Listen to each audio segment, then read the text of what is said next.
దేవుని పరిశుద్ధ నామమునకు ఘనత మహిమా ప్రభావములు కలుగునుగాక. హల్లెలూయా.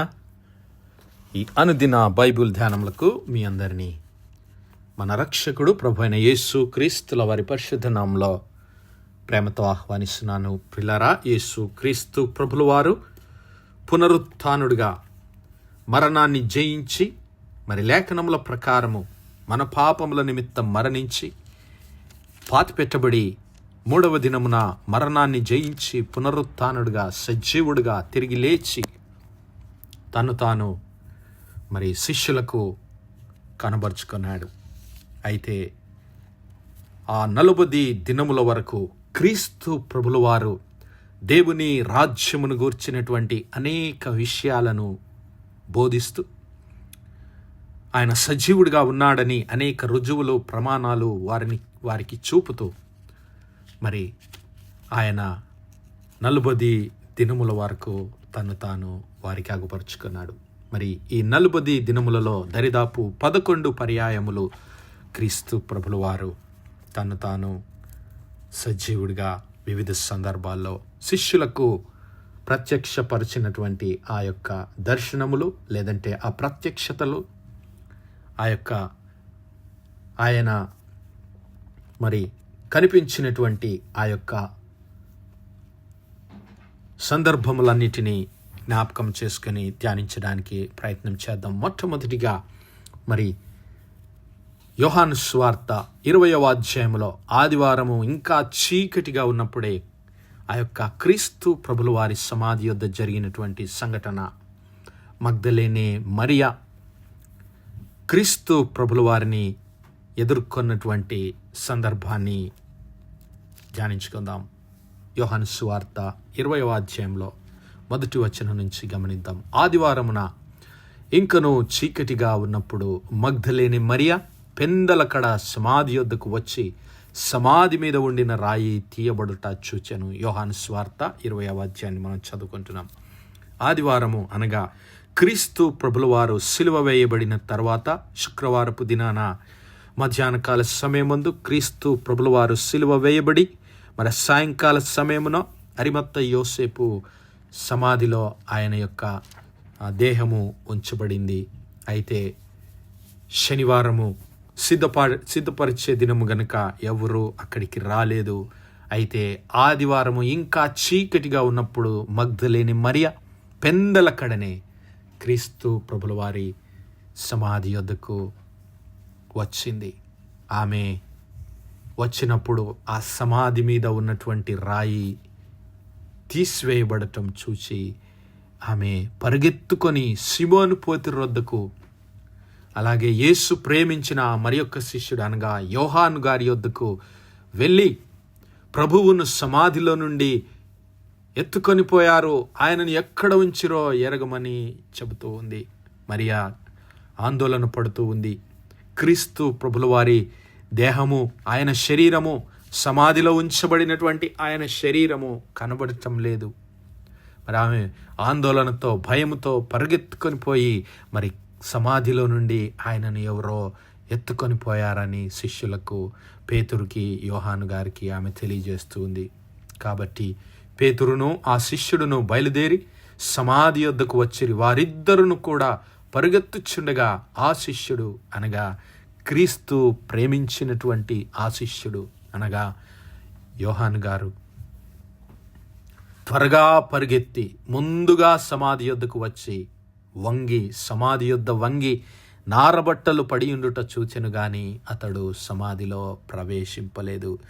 ఏమిటి ఈ నారబట్టలు అంటే ప్రియులారా, మరి క్రీస్తు ప్రభుల వారిని సిద్ధపరిచినప్పుడు ఆయన యొక్క దేహాన్ని మరి వారు ఆ నారబట్టల్లో చుట్టి వారు సమాధిలో ఉంచారు. అయితే ఆ నారబట్టలు మాత్రమే ఉన్నాయి, కానీ క్రీస్తు ప్రభుల వారి దేహము వారికి అక్కడ కనబడలేదు. అంతటా సిమోను పేతురు కూడా అతని వెంబడి వచ్చి సమాధిలో ప్రవేశించి నారబట్టలు పడియుండుటయు ఆయన తలరుమాలు నారబట్టల యొద్ద ఉండక వేరొక చోట చుట్టిపెట్టి ఉండుటయు చూచెను. మరి ఆ క్రీస్తు ప్రభుల వారి తలరుమాలు, ఆయన బట్టలు వేరు వేరు స్థలములలో ఉంచబడి ఉండటం ఆ శిష్యుడు అనగా పేతురు గారు చూశారు. పేతురు, యోహానులు సమాధిలో ఈ విషయాలన్నీ చూసి మరి అప్పుడు మొదట సమాధి యొద్దకు వచ్చిన ఆ శిష్యుడు లోపలికి పోయి చూచి నమ్మెను. ఆయన మృతులలో నుండి లేచుట అగత్యమను లేఖనమును వారింకను గ్రహింపరైరి. వారు ఆందోళన పడుతున్నారు, కానీ క్రీస్తు ప్రభులు వారు మరి ఆయన సజీవుడిగా ఉన్నప్పుడు, ఆయన 3వ దినమున తిరిగి లేస్తాను, సజీవుడిగా మరణాన్ని జయించి ఆయన లేస్తాడనేటువంటి ఆయన మాటలను వారు మరచిపోతూ ఉన్నారు. ఎందుకంటే వారి హృదయంలో భయము, వారి హృదయంలో మరి ఆందోళన ఉంది. అందుకే క్రీస్తు ప్రభులు వారు చెప్పినటువంటి మాటలు, ఇదిగో ఈ ఆలయమును, ఈ దేవాలయమును పడగొట్టండి, 3 దినములలో దీన్ని లేపుతానన్నాడు. మనుష్య కుమారుడు యెరూషలేమునకు వెళ్ళి ప్రధాన యాజకుల చేతికి మరి శాస్త్రుల చేతికి అప్పగించబడి ఇదిగో మరణించి 3వ దినమున తిరిగి లేచుట అగత్యము అని ఆయన చెప్పిన మాటలు వారు జ్ఞాపకం చేసుకోలేకపోయారు. అయితే శిష్యులు తిరిగి తమ వారి యొద్దకు వెళ్ళిపోయారు. మరి శిష్యులు వచ్చారు, మగ్దలేని మరియ వారికి తెలియజేసిన సమాచారాన్ని విన్నారు, సమాధి యొద్దకు వచ్చారు. సమాధిలో చూచి మరి వారు తిరిగి తమ సహోదరుల యొద్దకు వెళ్ళిపోయారు. కానీ మరియా సమాధి బయట నిలిచి ఏడ్చుచుండెను. ఆమె ఏడ్చుచు సమాధిలోనికి వంగి చూడగా తెల్లని వస్త్రములు ధరించిన 2 దేవదూతలు యేసు దేహము ఉంచబడిన స్థలములో తలవైపున ఒకడును కాళ్ళ వైపున మరి ఒకడును కూర్చుండి ఉండుట కనబడెను. దేవుని నామానికి మహిమ కలుగునుగాక. ప్రియులారా, ఆ శిష్యులు చూశారు, క్రీస్తు ప్రభులు వారి దేహం వారికి కనబడలేదు, కేవలము ఆ నార బట్టలు, ఆయన తల రుమాలు కనబడింది. వారు వాటన్నిటిని చూసి వెళ్ళిపోయారు. వెళ్ళిపోయిన తర్వాత ఆ మగ్దలేని మరియ అక్కడే ఉండి ఏడుస్తూ ఉంది. క్రీస్తు ప్రభుల వారు ఏమయ్యారు, ఎవరో ఎత్తుకుపోయారని ఆమె ఆలోచిస్తూ ఉంది. ఎవరో ఎత్తుకుపోయారు, నా ప్రభువు దేహాన్ని కూడా దొంగిలించారనేటువంటి మరి బాధతో, దుఃఖంతో, వేదనతో ఏడుస్తూ ఉంటే అక్కడ ఆ సమాధిలోనికి ఆమె చూసినప్పుడు తెల్లని వస్త్రములు ధరించిన 2 దేవదూతలు ఆమె కనబడుతున్నారు.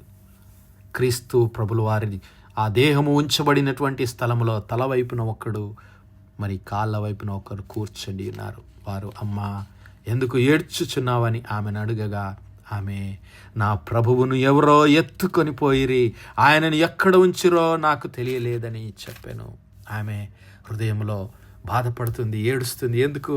నా యేసయ్యను ఎవరో ఎత్తుకొని పోయారు అన్నప్పుడు ఆమె ఈ మాట వెనుకకు తిరిగి యేసు నిలిచి ఉండుట చూచెను, కానీ ఆయన యేసు అని గుర్తుపట్టలేదు. ఆమె ఈ మాటలు పలుకుతుండగానే క్రీస్తు ప్రభులు వారు ఆమె వెనుకనే నిలబడ్డాడు. కానీ ఆమె, ఆ మరియ క్రీస్తు ప్రభుల వారిని గుర్తుపట్టలేకపోతూ ఉంది. ఎందుకంటే క్రీస్తు ప్రభుల వారు మహిమా స్వరూపిగా ఉన్నాడు. మహిమా దేహంతో ఆయన అక్కడ ఉన్నాడు. ఆయన అడుగుతున్నాడు, యేసు, అమ్మా ఎందుకు ఏడ్చుచున్నావు, ఎవరిని వెతుకుచున్నావని ఆమెను అడుగగా ఆమె ఆయన తోటమాలి అనుకున్నది. ఎన్ని సంవత్సరాలు ఆయనతో గడిపినటువంటి ఆ మరియమ్మ ఆ క్రీస్తు ప్రభుల వారిని ఎందుకు గుర్తుపట్టలేకపోతుంది? ఆయన తోటమాలి అనుకుంటుంది. ఆయనేమో, అమ్మా ఎందుకు ఏడుస్తున్నావు, ఎవరిని వెతుకుచున్నావు? చూసారా ప్రియులారా, ఆ మరియా క్రీస్తు ప్రభుల వారిని వెతుకుతూ ఉన్నది. ఆ మరియమ్మ క్రీస్తు ప్రభుల వారి కొరకు ఏడుస్తుంది, రోదిస్తుంది, వేదన పడుతుంది, దుఃఖపడుతూ ఉంది. ఆమె ఆయన తోటమాలి అనుకొని, అయ్యా నీవు ఆయనను మోసుకొని పోయిన ఎడల ఆయనను ఎక్కడ ఉంచుతువో నాతో చెప్పుము, నేను ఆయనను ఎత్తుకొని పోదునని చెప్పాను. హల్లెలూయా. మరియా క్రీస్తు ప్రభుల వారి దేహాన్ని తీసుకువెళ్ళడానికి ఆలోచన కలిగి ఉన్నది. క్రీస్తు ప్రభుల వారి దేహాన్ని మరి ఎక్కడుంచావో చెప్పమని క్రీస్తు ప్రభుల వారిని అడుగుతూ ఉంది. యేసు ఆమెను చూచి మరియా అని పిలిచాను. హల్లెలూయా. యేసయ్య ఆమెను చూచి మరియా అని పిలిచాను. ఆమె ఆయన వైపు తిరిగి హెబ్రీ భాషలో రబ్బూనీ, బోధకుడా, బోధకుడా అని పిలుస్తూ ఉంది. అంత మటుకు ఆందోళనలో ఉన్నటువంటి ఆమె ఎప్పుడైతే క్రీస్తు ప్రభుల వారి ఆ స్వరాన్ని విన్నదో అప్పుడు గుర్తుపట్టింది, ఈయనే నా బోధకుడు, ఈయనే నా ప్రభువు, నా క్రీస్తు. హల్లెలూయా. అంతకుముందేమో మరి ఆయన దేహము కొరకు వెతుకుతూ ఉంది. ఆయన దేహను ఆ తోటమాలి అనుకొని, మరి ఈ తోటమాలి అయా నువ్వు కనుక నా ప్రభువు దేహాన్ని ఎత్తుకొని పోతే, దొంగిలిస్తే ఎక్కడుంచావో చెప్పు అని అంత మటుకు మరి క్రీస్తు ప్రభుల వారి దేహము కొరకు చూస్తున్నటువంటి ఆమె ఎప్పుడైతే ఆ సజీవుడు పునరుత్థానుడైన క్రీస్తు ప్రభుల వారి స్వరాన్ని విన్నదో, మరియా అని పిలిచినప్పుడు ఆయన వైపు తిరిగి రబ్బూనీ, బోధకుడా, బోధకుడా అన్నప్పుడు యేసు ఆమెతో, నేను ఇంకా తండ్రి యొద్దకు ఎక్కిపోలేదు కనుక నన్ను ముట్టుకొనవద్దు. అయితే నా సహోదరుల యొద్దకు వెళ్ళి నా తండ్రియు మీ తండ్రియు, నా దేవుడును మీ దేవుడునై ఉన్న వాని యొద్దకు ఎక్కిపోవచ్చున్నానని వారితో చెప్పుమనెను. మగ్దలేని మరియ వచ్చి ఆ శిష్యుల యొద్దకు వచ్చి, నేను ప్రభువును చూచి తిని ఆయన నాతో ఈ మాటలు చెప్పానని శిష్యులకు తెలియజేశాను. హల్లెలూయా. ఎవరైతే ఆ క్రీస్తు ప్రభుల వారిని ఆ యొక్క మరి సమాధిలో వెతుకుతూ ఉన్నారో, ఆ మగ్దలేని మరియ క్రీస్తు ప్రభుల వారిని, ఆ సజీవుడైన క్రీస్తు ప్రభుల వారిని, ఆయన దేహాన్ని వెతుకుతూ ఆ దేహాన్ని పట్టుకోవాలని, ఆయన దేహాన్ని ముట్టుకోవాలని తాహతపడుతూ ఉంటే, అమ్మా నన్ను ముట్టుకోవద్దు, నీవు వెళ్ళి ఇదిగో నా సహోదరుల యొద్దకు వెళ్ళి నా తండ్రియు మీ తండ్రియు, నా దేవుడును మీ దేవుడునైన వాని యొద్దకు ఎక్కిపోవచ్చున్నానని వారితో చెప్పమ్మా. నేను తండ్రి అయిన దేవుని యొద్దకు వెళ్తున్నానని వారితో చెప్పు అన్నప్పుడు మరియా పరిగెత్తుకొని వెళ్ళిపోయి శిష్యులతో పలికినటువంటి మాటలు, నేను ప్రభువుని చూచి తిని, I have seen the lord, I have seen the lord. మరి నా సహోదరుడా, నా సహోదరి, ఆ మరియా ఆశతో క్రీస్తు ప్రభుల వారి కొరకు ఎదురు చూస్తుంది, వెతుకుతూ ఉంది. అడుగుడి మీకు ఇయ్యబడును, వెతుకుడి మీకు దొరుకును, తట్టుడి మీ కొరకు తీయబడును అన్నాడు. ప్రియులారా, ఆ మరియమ్మ, మగ్దలేని మరియ క్రీస్తు ప్రభుల వారిని పట్టుదలతో వెతికింది. క్రీస్తు ప్రభుల వారు, పునరుత్థానుడైన క్రీస్తు ప్రభుల వారు ఆ మరియమ్మకు తను తాను ప్రత్యక్షపరుచుకున్నాడు. మరి మనం కూడా ఈ దినము తీర్మానం చేసుకుందాం, పునరుత్థానుడైన క్రీస్తు ప్రభుల వారిని మనము కూడా పూర్ణ హృదయంతో వెతికినట్లయితే తను తాను మనకు కూడా ప్రత్యక్షపరచుకోవడానికి ఆయన సిద్ధంగా ఉన్నాడు. మరి అట్టి ప్రభువును చూచేటటువంటి ఆత్మీయ నేత్రాలు ప్రభువు మనందరికీ అనుగ్రహించునుగాక. ఆమేన్, ఆమేన్, ఆమేన్. ప్రార్థించుకుందాం. హల్లెలూయా, హల్లెలూయా, హల్లెలూయా, హల్లెలూయా. స్తోత్రము, స్తోత్రము, స్తోత్రము, స్తోత్రము, స్తోత్రము తండ్రి. అత్యంత కృపాభరితుడువు, అత్యున్నత సింహాసనంపై ఆసీనుడవైన మా ప్రియ పరలోకపు తండ్రి, చిమ్మగలిగిన మా దేవ, సైన్యములకు అధిపతి వగు మా యెహోవా తండ్రి, కృపా కనికరములు గల మా ప్రభువా, సూర్యోదయం మొదలుకొని ఇంత మట్టుకు మా తండ్రి మీ చల్లని రెక్కల నీడను భద్రపరిచి అయా మరొకసారి మీ ప్రియ కుమారుడు మా ప్రభు అయిన యేసు క్రీస్తుల వారి పరిశుద్ధ నామములో దేవా మీ కృపా సన్నిధానంలో ప్రార్థించడానికి సజీవ లెక్కలో మమ్మల్ని లెక్కించిన మీ ప్రేమకు వందనములు, కృతజ్ఞతాస్తుతులు, స్తోత్రాలు, స్తోత్రాలు, స్తోత్రాలయ్యా. దినమెల్లా మీ యొక్క పరిశుద్ధాత్మ సహాయము, ఆదరణ, సహవాసం మాకు అనుగ్రహించిన తండ్రి, మీకే లెక్కలేని స్తుతులు, స్తోత్రాలు చెల్లిస్తున్నాం అయ్యా. మరి మగ్దలేని మరియ క్రీస్తు ప్రభుల వారిని వెదకి ఆయనను కనుగొని, మరి నేను నా ప్రభువును చూచి తినని గొప్ప సాక్ష్యము కలిగి జీవించిన మాదిరిగా మేమందరము క్రీస్తు ప్రభుల వారిని మా పూర్ణ హృదయముతో, మా పూర్ణ ఆత్మతో, మా పూర్ణ మనస్సుతో, మా పూర్ణ బలముతో వెదకి ఆయనను కనుగొని ఆయనను చూచే ఆత్మీయ నేత్రాలు మాలో ప్రతి ఒక్కరికి దయచేయమని సమస్త మహిమ ఘనత ప్రభావాలు మీ నామానికే చెల్లిస్తూ మా ప్రభును మీ ప్రియ కుమారుడు మా రక్షకుడునైనా యేసు క్రీస్తుల వారి పరిశుద్ధ నామమున ప్రార్థించి వేడుకుంటున్నాం మా పరలోకపు తండ్రి. Amen, amen, amen. God bless you all. Praise the Lord. Shalom.